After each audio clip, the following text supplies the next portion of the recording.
To perform the cable chest press.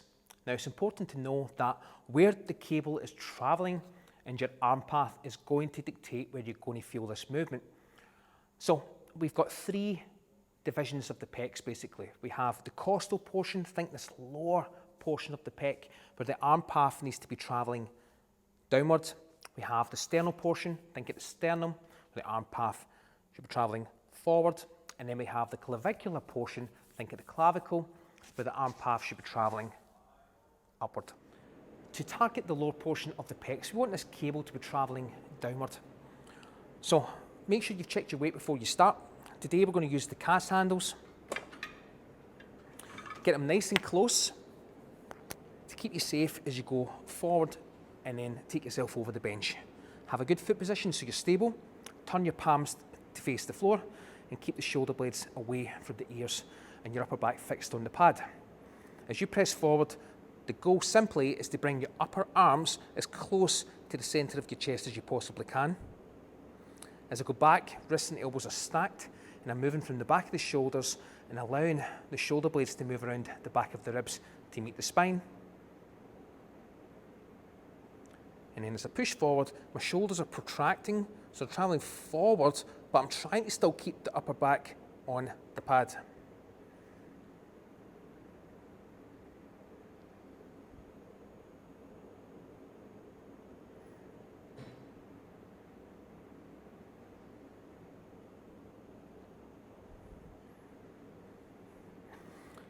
And then safely put back, one handle at a time. To target the mid portion of the chest, all the same principles previously apply, but notice my cable position now. And then notice where my hands are finishing. So shoulder blades again, travel around the back of the ribs to meet the spine. And then keep your upper back fixed in the pad and get those upper arms as close to the centre of the chest as you possibly can. Wrists and elbows stay stacked throughout.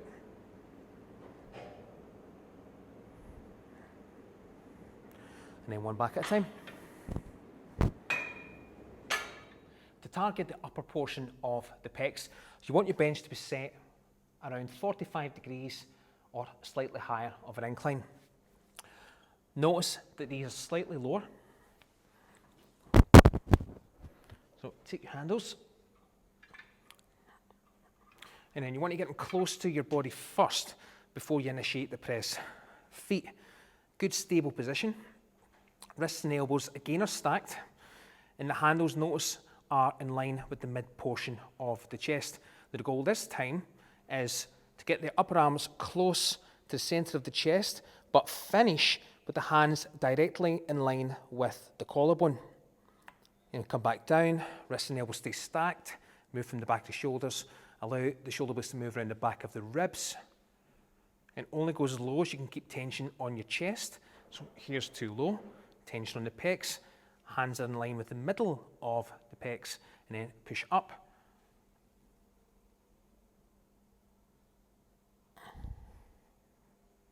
And back down. Upper back stays fixed on the pad.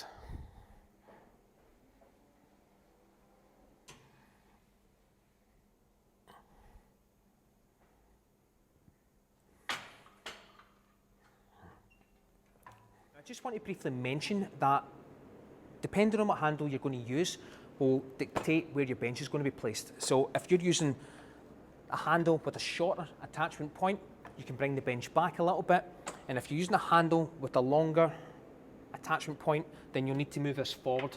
Just make sure that you have constant tension on your cable when performing the exercise.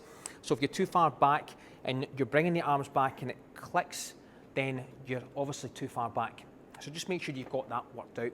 Now that's the cable chest press here at JP's Gym.